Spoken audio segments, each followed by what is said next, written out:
जय श्री राम दोस्तों, जय श्री राम। हम इस वीडियो में राम जी और सीता जी के आपस की तकरार किस कारण हुई वो हम आपको बताएंगे। जय श्री राम।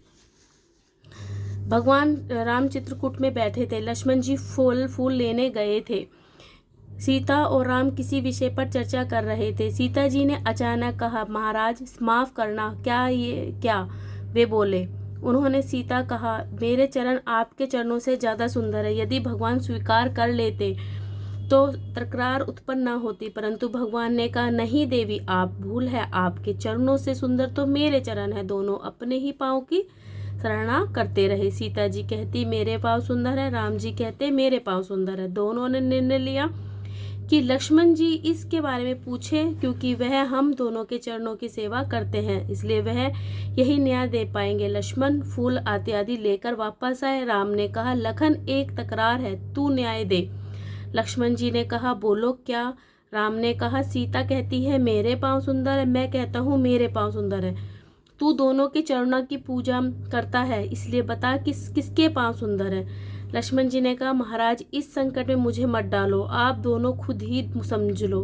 राम बोले, नहीं लखन, तू बता, तू वैरागी है, तू त्यागी संत है, तेरा तटस्थ न्याय हमें स्वीकार है। निर्भय होकर कहो कि किसके पाँव सुंदर है। राम सीता बैठे थे। लक्ष्मण जी ने धर्म संकट में पड़ गए। जिसका पक्ष ले, राम का ले तो सीता दुखी होगी और सीता का ले तो राम दुखी होंगे। उन्होंने कहा, भगवान, माता जी दाएं तरफ राम है, बाएं तरफ सीता बैठी हैं। राम के चरण देखकर लक्ष्मण जी ने कहा, माता जी इस चरण से सुंदर ये चरण है। सीता जी खुशी हो गई। इसका अर्थ था कि सीता के चरण सुंदर हैं। बराबर न्याय दिया। सीता को खुश देखकर माँ अधिक खुश मत हो। सीता ने कहा, क्यों। लक्ष्मण बोले, इस चरण से ही यह चरण सुंदर लगते हैं। राम के चरण है तो आपके चरणों की कीमत है। इनके राम चरण न हो तो आपके चरण सुंदर नहीं लगते।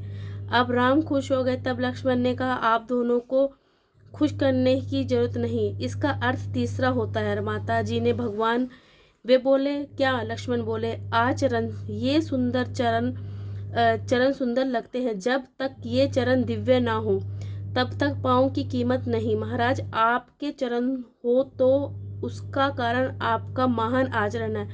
आपका तो आचरण है, आपके कारण चरण सुंदर है। जिनके चरण कमल जैसे होते हैं वे गुरु हैं, वाणी हैं, सूर्य की किरण के समान होते हैं, वैसे गुरु हैं। गुरु एक होते हैं। ध्यान दीजिए, किसी भी गुरु की शरण में जाएं। गुरु को दो कार्य है। गुरु आपका अहंकार लेकर परमात्मा को देता है, ऐसा जब तक हमें लगे तब तक होता है।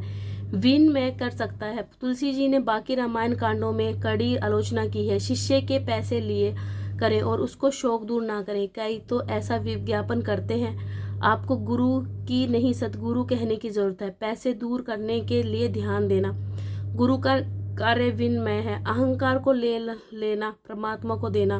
रामचरितमानस की पहली चौपाई गुरु वंदना से शुरू होती है। गुरु को प्रणाम किए बिना कोई भी कार्य आगे नहीं बढ़ता सकता। गुरु के बिना कोई चारा नहीं। रामायण में लिखा है, गुरु बिना भवनिधि तारे ना कोई। थोड़ा समय ऐसा आ गया कि गुरु की जरूरत ही नहीं पड़ती। गुरु तो एजेंट है। इसे कहने वाले लोग कि गुरु बना दीक्षा देते हैं, गुरु के समान पूज्य है।